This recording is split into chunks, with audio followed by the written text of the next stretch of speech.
As climate change is becoming an increasing concern, we decided to explore what countries were responsible for most of the world's CO2 emissions, and whether economic status had to do with their given level of emission.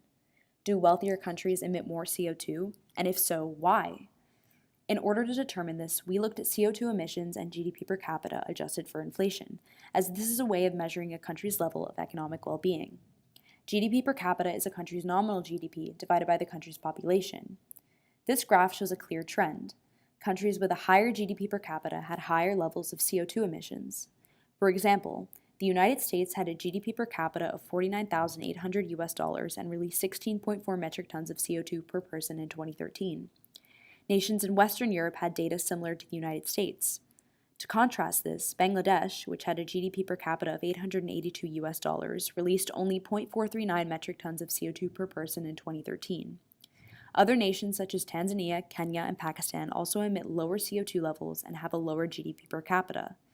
Over time, this trend has remained consistent, with the US leading the CO2 emission level and GDP per capita in 1960, and Bangladesh still trailing behind in both respects. It's clear that wealthier nations have higher CO2 emissions and poorer nations have lower ones. So why do wealthier nations emit higher amounts of carbon dioxide? Let's look at the United States. As the US went through the stages of development, currently in stage 4 of the demographic transition model, and had access to more medicine, its birth rates stabilized and death rates decreased, leading to an overall increase in life expectancy. People moved away from the laborious agriculture work, reducing the incentive for a large family, and allowing for more time for leisure and education. The increase in life expectancy and greater access to education allowed workers to be more productive, raising their GNI per capita. Overall, this increased their Human Development Index. The Human Development Index, as seen in this graphic, measures a nation's level of development by looking at life expectancy, the mean of years of schooling for adults older than 24 and expected years of schooling for children, and GNI per capita. Developed nations will have an HDI closer to 1, and underdeveloped nations will have a number closer to 0. This graph shows the correlation between HDI and CO2 emissions. The trend is clear. Countries with a higher HDI also emit more CO2. As countries develop and increase their standards of living, they will want to consume more, moving from consuming only necessities to also luxuries. As countries raise their standard of living, one of the luxuries they begin to consume is energy.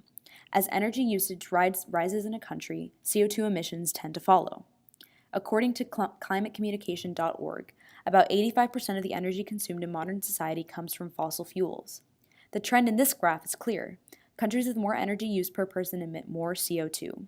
Take China, for example. China's high rate of fossil fuel usage growth has exploded in recent years.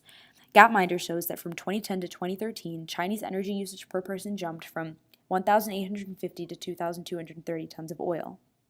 The U.S. Energy Information Administration states that China accounted for 43% of the world's oil consumption growth in 2014, and the country's continuing reliance on petroleum was responsible for 20% of the world's CO2 emissions in 2017.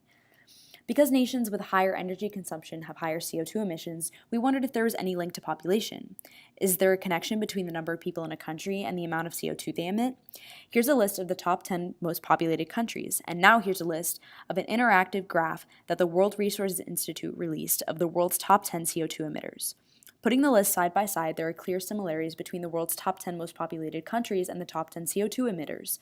However, not all countries follow this trend. For example, Bangladesh is very highly populated but emits very low levels of CO2. In addition to having large populations, developed countries tend to have a higher percentage of urbanization, or people living in cities. So we compared CO2 emissions versus population in urban agglomeration. The trend is not as strong as previous ones, however, it is still clear that there is a correlation between CO2 emissions and urban agglomeration. According to Frontierstein.org, 75% of global CO2 emissions originate in urban areas. As more people migrate to cities, the cities expand, leading to an increase in deforestation. This causes many environmental problems, including the uptake of CO2. Forests are one of the major carbon sinks, helping take CO2 out of the atmosphere and photosynthesizing it into oxygen. Unfortunately, green space in cities is only 20% globally. While concrete building can uptake some carbon through its pores, it is a very slow process compared to the vegetation uptake.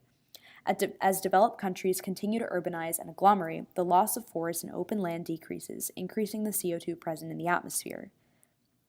To conclude our investigation, it is clear that wealthier and more developed nations are emitting higher amounts of CO2, which is due to energy consumption, population, and increasing urbanization in these developed countries. It would also be interesting to explore if countries with economies more focused on the industry sector would also have higher CO2 emissions, since factories require large amounts of energy consumption. An additional investigation could have been regarding CO2 emissions and health, and how much of an impact carbon dioxide has on lung cancer cases or other diseases. Carbon emissions continue to be a problem in today's world, and hopefully, by more clearly identifying the causes and effects of rising CO2 production, nations can find ways to reduce their carbon footprint for the well-being of our planet's future.